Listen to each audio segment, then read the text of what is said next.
मित्रांनो, पोलीस कॉन्स्टेबलच्या 462 जागांसाठी 14,779 जणांनी अर्ज केलेला आहे आणि त्यातले 5,423 उमेदवार हे ओव्हर क्वालिफाईड आहेत.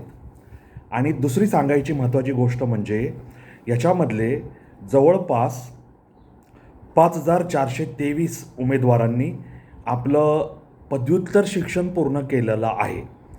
आता आपण इथं एक गोष्ट लक्षात घेतली पाहिजे की 12वीची परीक्षा पास झालेली असणं एवढंच कॉन्स्टेबल पदासाठी आवश्यक शैक्षणिक अर्हता आहे. आणि त्याशिवाय मग उंची किती आहे, छाती किती आहे, त्याच्यानंतर त्यांना काही अंतर नेमून दिलेल्या तेवढ्या वेळेतच धावावं लागतं. पुशअप पुलअप ह्या गोष्टी शारीरिक क्षमतेमध्ये येतात. तथापि 12वी पास असणं ही किमान अर्हता असताना 5,423 उमेदवार हे ओव्हर क्वालिफाईड म्हणजे अपेक्षेपेक्षा जास्त शिक्षण प्राप्त केलेलं असणं हे आपल्या वाढलेल्या बेकारीचं निदर्शक आहे. आणि शिक्षण क्षेत्राचा आपण एवढा प्रचार आणि प्रसार केला आहे की लोक एक विशिष्ट शिक्षण प्राप्त करून नोकरी प्राप्त करण्याऐवजी शिक्षण घेत घेत घेत अक्षरशः ओव्हर क्वालिफाईड होत आहेत. त्यांच्याकडे शैक्षणिक पदव्या आहेत, परंतु माणुसकी, मानवता आणि माणूस असण्याची उणीव आपल्याला समाजात सगळीकडे जाणवत आहे. आता या ज्या जागांबद्दल मी सांगतोय त्या पिंपरी चिंचवड महानगरपालिका क्षेत्रामध्ये जे पोलीस आयुक्त कार्यालय आहेत त्याच्या क्षेत्राअंतर्गत ह्या 462 जागा भरल्या जाणार आहेत. आणि त्याच्यामध्ये मी जसं सांगितलं की 5,423 हे ओव्हर क्वालिफाईड उमेदवारांनी अर्ज केलेला आहे. आता त्याच्यामध्ये कोण कोण काय काय पदव्युत्तर शिक्षण घेतलेलं आहे ते मी तुम्हाला थोडक्यात सांगतो. आता याच्यामध्ये BA पास झालेले 2,436 उमेदवार आहेत. त्याच्यानंतर BSc झालेले 1,007 उमेदवार आहेत. BE बॅचलर ऑफ इंजिनिअरिंग झालेले 152 उमेदवार आहेत. BBA bachelor of business administration झालेले 40 उमेदवार आहेत. BCom झालेले 965 उमेदवार आहेत. B फार्मसी झालेले 40 उमेदवार आहेत. आणि इतर प्रकारचं पदवी शिक्षण घेतलेले 1 उमेदवार आहे. आता आपण पदव्युत्तर उमेदवारांची संख्या पाहूया.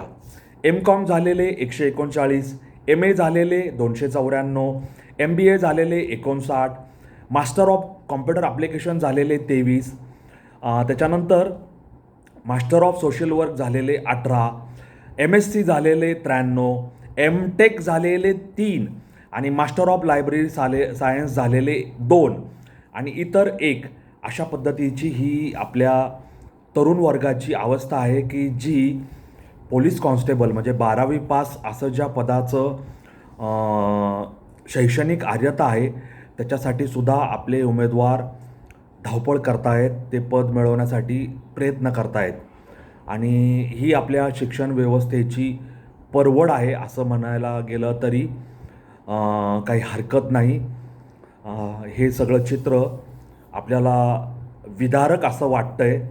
आणि उमेदवार आपलं शैक्षणिक पात्रता सिद्ध करत आहेत, परंतु मैदानी खेळ किंवा शारीरिक क्षमता, उंची असेल, वजन असेल, छाती फुगवता न फुगवता, डिप्स काढणे, त्याच्यानंतर पुलअप पुशअप्स विशिष्ट सेकंदामध्ये मिनटामध्ये 1600 मीटर अंतर असेल, 600 मीटर 100 मीटर अंतर असेल ते धावून पार करणे. म्हणजे तुमचा दमसास किती आहे, तुमचं फिजिकल एन्ड्युरन्स किती आहे, तुमचा श्वास घेण्याची, छातीचा भाता तुमचा त्या प्रसंगाला सामोरं जाण्याची, धावण्याची क्षमता किती आहे हे सगळं तपासून पाहिलं जातं आहे. आणि त्याच्यानंतर त्यांना लेखी परीक्षेसाठी आमंत्रित केलं जातं आहे. अशा ह्या 2-3 टप्प्यात होणारी ही पोलीस कॉन्स्टेबल पदाची भरती आज या उमेदवारांना म्हणजे जे पदवीधर आहेत, पदव्युत्तर आहेत त्यांना मैदानात घेऊन आलेले आहे. आणि शैक्षणिक क्षेत्राचं किंवा रोजगाराचं चित्र एवढं भयानक आहे की एका छोट्या पदासाठी सुद्धा अनेक हजारो उमेदवार अर्ज करतात आणि तिथे आपलं शैक्षणिक शारीरिक पात्रता आजमावून त्या परीक्षेला मुलाखतीला तोंड देण्यासाठी सज्ज होतात. आता हे चांगलं आहे का वाईट आहे हे येणारा काळच ठरवेल. तथापि खात्याचं असं म्हणणं आहे की चांगलं शिक्षण घेतलेले उमेदवार जर पोलीस खात्यात आले तर पोलीस खात्यामध्ये गुन्ह्यांचा शोध घ्यायला, अपराधाचा माग घ्यायला, गुन्हेगारांना शोधायला किंवा फॉरेन्सिक असे पुरावे गोळा करायला, त्यांचा अभ्यास करायला, त्यांचं विश्लेषण करायला या सगळ्यांचं हे तंत्रज्ञान कामी येणार आहे. कुणी संगणक क्षेत्रात तज्ज्ञ आहे, कुणी आर्टिफिशियल इंटेलिजन्स क्षेत्रात तज्ज्ञ आहे. या लोकांनी विविध प्रकारचं प्रशिक्षण घेतलेलं आहे. संगणक साक्षर अशी ही माणसं आहेत. या लोकांनी पोलीस खात्यात आले तर पोलीस खात्याला उपयोग होईल असं पोलीस खात्याचं म्हणणं आहे. आणि हे सगळं म्हणणं येणारा काळ ठरवणार आहे. परंतु ह्याच्यामधून समाजामध्ये असलेली शैक्षणिक पात्रता धारण केलेल्या लोकांच्या हाताला काम नाही हे सुद्धा या परिस्थितीतून दिसून येतं आहे. आणि आपली तरुण पिढी, मग ती पदवीधर असेल पदव्युत्तर असेल, ही नोकरीच्या मागेच लागत आहे. त्यांनी स्वतःचा व्यवसाय केला आहे, एखादा धंदा उभा केला आहे, दुकान उभं केलं आहे, काही टपरी टाकलेली आहे, हातगाडी चालवलेली आहे, supply chain business, import export, कृषी क्षेत्र संलग्न असे प्रक्रिया उद्योग किंवा खाद्यपदार्थांचे उद्योग किंवा मालाचा पुरवठा करणे, नाशवंत असेल अनाशवंत असेल, या सगळ्या अनेक संधींचा लाभ घ्यायला, त्याचा शोध घ्यायला आपली तरुण पिढी कमी पडत आहे. धंद्याला ती कमी लेखत आहे, कमी जोखत आहे. अजूनही अनेक लोकांना पैसा कमवणे यापेक्षा तो धंदा कसा करणे आणि त्या धंद्यामुळे माझ्या शैक्षणिक पात्रतेला, माझ्या चांगल्या कपडे घालण्याला, पांढरपेशी माझ्या व्यक्तिमत्वाला उणेपणा कमीपणा येतो असं त्यांना वाटतं.